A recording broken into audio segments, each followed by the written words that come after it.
नमस्कार। आप देख रहे हैं शुभ समय मीडिया हाउस के विविध चैनलों के माध्यम से। आज हम दिखा रहे हैं आपको, आप देख रहे हैं एसएस न्यूज मुंबई का लाइव। क्योंकि एसएस न्यूज मुंबई का लाइव इसीलिए है कि मुंबई की धरती यानी कर्म भूमि मुंबई, और मैं एक ऐसी शख्सियत से आज आपको मुलाकात करवाने जा रहा हूं। आपने हमेशा कविता में सुना होगा, बूंदेले बोलों के मुंह, वो सुनी कहानी थी, वो झांसी वाली रानी थी। उस झांसी की रानी की जन्मी, उस झांसी की मिट्टी की सौगी सुगंध मुंबई की मिट्टी की धरा को एक तरह से, एक वातायन को, एक जो है एक नया आयाम, और किस माध्यम से, अपनी आवाज से, अपनी गायकी से, अपने कलाकार से, अपनी हुनर से, अपनी अपनी एक ऐसी सुरीली आवाज की धनी हमारे साथ में जुड़ चुकी है, जिनका नाम है लता सिंह चौहान। और बहुत बहुत धन्यवाद लता जी आपका। आपका बहुत बहुत धन्यवाद कांति जी, मुझे इस सुअवसर देने के लिए, आप सभी से मुझे जोड़ने के लिए आपका बहुत बहुत धन्यवाद करती हूँ, हृदय से धन्यवाद करती हूँ। और मेरी जो जन्मभूमि है, मेरे बुंदेलखंड को आपने इतना मान दिया, इतना उसके बारे में आपने अच्छी बातें कही, इसके लिए मैं आपको एक बार फिर से प्रणाम करती हूँ। प्रणाम तो हम उस मिट्टी को करते हैं जिस मिट्टी से झांसी की रानी लक्ष्मीबाई, जिसने जो है अंग्रेजों को 1857 में लोहा मनवाया था। और निश्चित रूप से बुंदेल की वो धरती किसी भी वीरांगना से, जो जिस क्षेत्र में आगे बढ़ती है, वीर और वीरांगनाओं से कम नहीं है। इसलिए बहुत बहुत स्वागत। आपने कहा ये तो भारत माता को प्रणाम है, शक्ति को प्रणाम है। आपका जो यायावरी कह सकते हैं हम, ये एक यात्रा, एक सुरीली यात्रा, सुरीली एक सुगम यात्रा के बहुत सारे उतार चढ़ाव होते हैं, लेकिन आपने जो मुंबई की धरती पर आकर के की, क्या लगा, किस मोमेंट में और कब आपका टर्निंग पॉइंट हुआ कि मुझे सुरीली आवाज के रूप में दुनिया के सामने जाना है?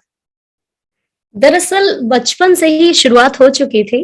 मेरे शहर में ही मैंने अपने संगीत की शिक्षा लेनी शुरू की, और वहीं से कहीं ना कहीं ये था कि करना है, क्योंकि बुंदेलखंड में स्त्रियां बड़ी दृढ़ निश्चयी होती हैं, जो एक बार ठान लेती हैं वो करती जरूर हैं।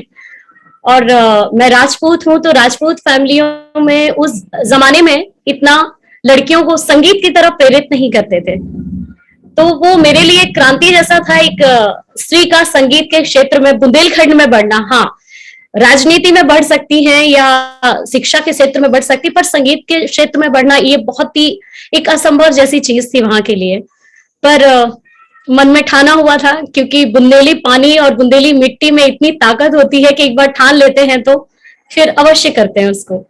तो बस वहीं से शुरुआत हुई, और संगीत से मैंने अपना पूरा शिक्षा प्राप्त की, ग्रेजुएशन किया। पोस्ट ग्रेजुएशन मैंने राजस्थान की, वही कहते हैं ना कि मिट्टी से मिट्टी जुड़ी, एक तरफ बुंदेलखंड की मिट्टी जो इतना शक्ति और वो प्रदान कर रही थी, फिर दूसरी तरफ राजस्थान की मिट्टी जहां पे शौर्य, वीर गाथा, सुर, संगीत, कला सबका संगम है। सो इस मिट्टी से मैं जो दूसरी मिट्टी से जुड़ी, वो राजस्थान की मिट्टी थी। तो बस ऐसे प्रारंभ हो गई यात्रा मेरा। वहां से पोस्ट ग्रेजुएशन हुआ, बहुत अच्छे अच्छे लोगों से वहां मुझे सीखने को मिला, सानिध्य मिला, सुर का सानिध्य मिला। और बस वहां से फिर यात्रा मेरी दिल्ली की तरफ, मेरी शादी हुई तो मैं दिल्ली आई। मेरे हस्बैंड भी कला क्षेत्र को ही रिप्रेजेंट करते हैं, वो फिल्म डायरेक्टर और राइटर हैं। तो मेरी यात्रा कहीं रुकी नहीं, ये आप सौभाग्य कह लें मेरा, कि मेरी यात्रा कहीं रुकी नहीं। एक के बाद एक सोपान मुझे जो मिले, मैं उनको पार करती गई, और फिर मुंबई हम लोग 2000 में आ गए। आप 2000 में जो है मुंबई आ गए, मुंबई की मिट्टी को नमन किया, मुंबा देवी को नमन किया, और आपने यहाँ से अपनी यात्रा को आगे जो शुरू किया। तो आप स्टेज भी करती है, तो आप बता पाएगी कि आपका पहला स्टेज शो किस तरह से था? कि नर्वसता थी उस दिन या हौसला था? और उस स्टेज शो में आपने पहला कौन सा गीत गाया? बिल्कुल, मुंबई में जब मैं पहली बार आई तो मुझे यहाँ के बहुत गुणी एक संगीत को प्रोत्साहित करने वाले हैं अरविंद मेहता जी। सर्वप्रथम मुझे उन्होंने मौका दिया गाने का। लता जी का ही एक गीत था, सपने सुहाने लड़कपन के, मेरे आंखों में डोले बहार बन के। तो ये गीत मुझे गाने का अवसर मिला, और तेजपाल ऑडिटोरियम वो जगह थी जहां पे मैंने पहली बार अपना गीत गाया, और दुनिया के सामने, मुंबई में लोगों के सामने मैं आई, और वहां से फिर एक यात्रा प्रारंभ हो गई मेरी। चलिए, आपकी उस गीत से, तो उस गीत को आप जो है चार पंक्तियों में गुनगुनाए, दर्शकों के लिए पुनः वो ताजा याद करें जिस समय आपने उस धरती को प्रणाम करके अपनी संगीत के, अपने इस सुर की यायावरी को जो है जिसका शुभारंभ किया। स्वागत है मैं आपका। प्रयास करती हूँ। सपने सुहाने लड़कपन के मेरे नैनों में डोले बहार बन के, सपने सुहाने लड़कपन के मेरे नैनों में डोले बहार बन के। तो ये सपनों की जो बात थी, गीत में तो मैंने गाई, लेकिन मैं कहूं कि ये सिर्फ एक गीत नहीं था, ये मेरी आत्मा का अवलोकन था, क्योंकि यही सपने लेके मैं मुंबई में आई। बहुत सारे सपने मेरी आंखों में, और उस गीत से जो मैंने सपनों की बात कही, फिर बस उनको धीरे धीरे आपने वो गीत गुनगुनाया सपनों का, आपने ये ठान ली कि इस सपनों को सच कैसे करना है और सच करते हुए उस स्टेज तक कैसे पहुंचना है। आप शास्त्रीय संगीत भी गाती हैं? जी हाँ, मैंने शास्त्रीय संगीत में एमए किया है, मास्टर डिग्री मेरी शास्त्रीय संगीत में ही। शास्त्रीय संगीत में बहुत अच्छा। विशारद भी किया है मैंने, और प्रभाकर भी किया है, और मैंने एमए भी किया है संगीत में ही। जी जी जी जी, जी। और ट्रेडिशनल संगीत गीत भी गाती हैं आप? जी हाँ, अगर कहा जाए तो मैं अपनी लोक विधाओं को, लोक संगीत को ही आगे ले जाना मेरा मंतव्य है, यही मेरा लक्ष्य है, और मैं इसको ही आगे बढ़ाना चाहती हूँ। बुंदेलखंड की वो लोक विधा आपने कही, वो लोक विधा जो बुंदेलखंड में, जो उत्तर प्रदेश में जो जुबान पर है, वो अब देश में, दुनिया में, वो आप बताएं कि वो क्या है, अपने गुनगुना करके। बहुत सुरीला कंठ है। एक दादरा है जिसको मैं गुनगुनाना चाहूंगी। स्वागत है। दैले झंझर के बारे सजन कंगे ना गड़वा दे सोने के, हंस दैले झंझर के बारे सजन कंगे ना गड़वा दे सोने के, हंस दैले।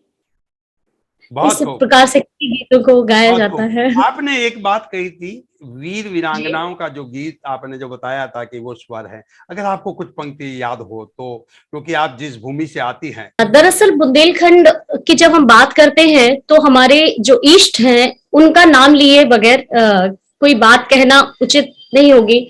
हमारे में एक देव हैं जिनको देव की उपाधि हमारे में दी जाती है बुंदेलखंड में, हरदौल, लाला हरदौल। तो मैं उनके बारे में जरूर कुछ बताना चाहूंगी कि वो बड़ी ही प्रेम और त्याग की उनको मूरत कहा जाता है। वो बड़ा स्नेह करते थे अपनी भाभी को, जो उनकी भाभी थी, और उनको माँ समान वो मानते थे। मैं एक छोटी सी कहानी है ये कि उनको माँ समान मानते थे, परंतु जो उनके भाई थे उनको कहीं ना कहीं एक संदेह हुआ कि ये क्या है, तो उन्होंने आदेश दिया कि इनको आप, अपनी पत्नी को आदेश दिया कि आप इनको जहर का, जैसे अगर हम कहते हैं ना कि राजस्थान और बुंदेलखंड कहीं ना कहीं बहुत मिलता है, जैसे मीराबाई को अपने प्रेम की परीक्षा देने के लिए विषपान करना पड़ा, उसी प्रकार से लाला हरदौल को विषपान करना पड़ा अपने सच्चाई को दिखाने के लिए। तो मैं उसकी कुछ पंक्तियां अभी गाना चाहूंगी, अगर आप चाहें। स्वागत है। भौजी के लाला हो, पी के विष प्याला हो, बुंदेला राजा कर गए जग में नाम, बुंदेला राजा कर गए जग में नाम। भौजी के लाला हो, पी के विष प्याला हो, बुंदेला राजा कर गए जग में नाम, बुंदेला राजा कर गए जग में नाम। अब मैं आपसे निवेदन करूंगा, आपकी मूल बात करने से पहले जी, आप कभी राजस्थानी में गुनगुनाई है? हाँ हाँ बिल्कुल, राजस्थान में मैंने सीखा है, संगीत सीखा है, वहाँ की भाषा सीखी है, तो गाती हूँ। मारवाड़ी भी गाती हूँ, भोजपुरी भी गाती हूँ, क्योंकि एक कलाकार होने के नाते मुझे सभी भाषाओं में गाना होता है और इसी बहाने वो भाषा सीखने को भी मिलती है। तो ये मेरा सौभाग्य है कि ईश्वर ने मुझे ये सुअवसर दिया कि सभी भाषाओं को, सभी के रंग को, सभी की संस्कृति को मैं समझूं और उस विषय पे अपने स्वरों से जो भी ईश्वर ने मुझे प्रदान किया है, मैं कुछ रंग बिखेर सकूं। जी, मैं एक मांड का अंग है वो गाना जी चाहूंगी। जी। ए गोरी थारो पीवरो, तो ये एक रंग हो गया है। ये तो दूसरा था, उसका हाँ, अंतरा अगर आपको पता ये हो तो। जरूर। मारग बेवती ओ जड़े पड़ गयो पा, काटो लागो प्रेम को जी ढोला, आवो आवो है गोरी थारो पीवरो परवानो आयो है, संदेशो आयो है। बहुत खूब, बहुत खूब, बहुत खूब, बहुत खूब। इससे ज्यादा कोई शब्द नहीं मेरे पास में। निश्चित रूप से बहुत खूब आपने स्वर साधना को इस तरह से है।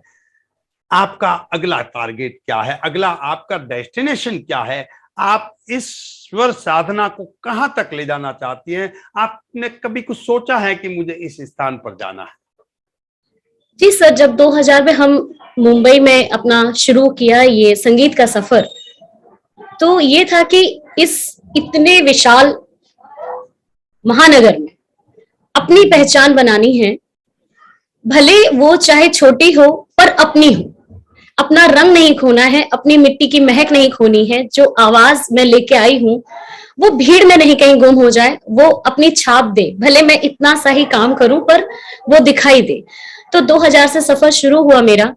कई राजस्थानी फिल्मों के लिए मैंने गाने गाए, भोजपुरी फिल्मों के, रीजनल काफी आंचलिक फिल्मों के लिए मैंने काफी गाने गाए, कुछ हिंदी फिल्मों के लिए भी किए।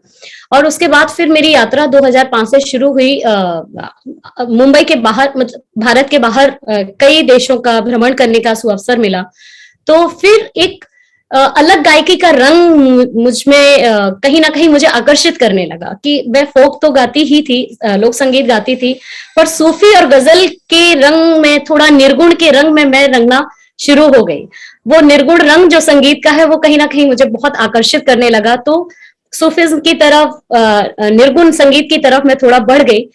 तो वो कहीं ना कहीं रख के कई वर्षों तक उस चीज में काम भी किया। कहीं मैंने सूफी संगीत भी गाए, कई गीत भी गाए।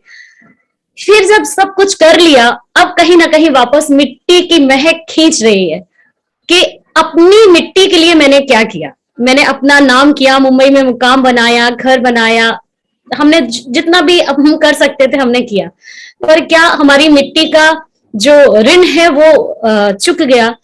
तो वो अब कहीं ना कहीं मेरा लक्ष्य है कि मैं अपनी मिट्टी के रंग को, वहां की लोक विधाओं को मैं जितना भी मेरे बस में है मैं उन्हें आगे लेके जाऊं और दुनिया के पटल पे ये दिखा सकूं कि ये, जैसे राजस्थान संगीत की धूम है, पंजाबी संगीत की धूम है, हर तरह के संगीत की, लोक संगीत की धूम है, तो बुंदेलखंड को जो मुझे मिट्टी ने दिया है वो मुझे लौटाना है। सो प्रयास है मेरा उस तरफ कि मैं वहां की मिट्टी की खुशबू को जरा दुनिया तक लेके आऊं। तो उसी तरफ थोड़े प्रयास चल रहे हैं।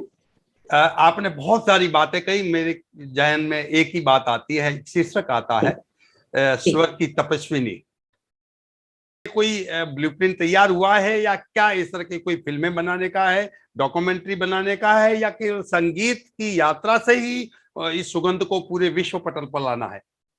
जी, संगीत तो मेरा सर्वप्रथम है क्योंकि वही मुझे है, पर चूंकि मेरे पतिदेव बुंदेलखंड से वो भी बिलोंग करते हैं, तो हम दोनों ने ही मिलकर ये ठाना है कि अपनी भाषा को, अपनी मिट्टी को, अपने रंग को हम अपनी फिल्मों के माध्यम से या डॉक्यूमेंट्रीज के माध्यम से, तो इसी प्रयास में एक हमारा कदम सार्थक भी हुआ है, साकार भी हुआ है। एक फिल्म हमने बनाई है, जो है तो हिंदी फिल्म, बॉलीवुड फिल्म है। संजय मिश्रा जी उसमें मुख्य कलाकार हैं, फारूक जफर जी, अच्छे अच्छे फिल्म इंडस्ट्री के आर्टिस्ट हैं उसमें। जो मेरे हस्बैंड ने फिल्म लिखी है, डायरेक्ट की है। फिल्म का नाम है अम्मा की बोली, और वो फिल्म की जो भाषा है वो हिंदी और बुंदेलखंडी है।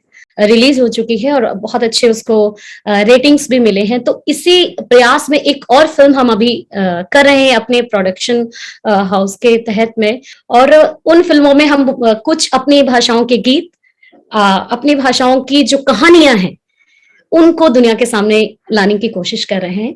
तो संगीत और अभिनय और फिल्म, जहां से भी हमें मौका मिलेगा, हम उस अपनी भाषा को, अपने संगीत को, अपनी मिट्टी को, अपने रंग को जरूर दिखाना चाहेंगे। तरह से आप जो है इस मुकाम को पा सकती है, ये आपका अनुभव उनको जो है प्रेरणा का स्रोत बनेगा। स्वागत है आपका। देखिए, मैं मेरे अनुभव से यही कहना चाह रही हूँ, जो इस क्षेत्र में आना चाहते हैं, छोटे छोटे शहरों से जो लोक संगीत को लेके आना चाह रहे हैं, कि उनके लिए कहीं ना कहीं बहुत आसान भी है आज के समय में। जब हमने शुरुआत किया था तो इतना मीडिया और यूट्यूब और जितने भी प्लेटफॉर्म अब आज की डेट में सोशल प्लेटफॉर्म आर्टिस्टों के लिए उपलब्ध है, उस समय उपलब्ध नहीं हुआ करते थे। तो आप रियाज करें, बहुत अच्छे से रियाज करें, और हिम्मत ना खोएं। कभी भी किसी भी चीज के लिए समझौता ना करें। अपने उसूलों के साथ में अपने संगीत को जिंदा रखें, कि आप शॉर्टकट में मत जाएं। सीधे कहने का मेरा तात्पर्य यह है कि किसी भी शॉर्टकट में, किसी भी माया जाल में, किसी भी लालच में ना पड़े। संगीत आपके पास है तो वो आपको मंजिल तक जरूर पहुंचाएगा। बस शर्त है कि सच्चाई हो, ईमानदारी हो और आप में विश्वास। आपको मिलती है तो आप जरूर उनको प्रोत्साहित करते हैं और इसके लिए मोटिवेट करते हैं। और मैं इस चीज के लिए आपको, इस बात के लिए आपको बहुत धन्यवाद अपने हृदय से करना चाहती हूँ। बहुत बहुत धन्यवाद आपका। दल झंझर के बारे सजन कंगे ना गड़वा दे, सोने के हंस दले झंझर के बारे सजन कंगे ना गड़वा दे, सोने के हंस दले।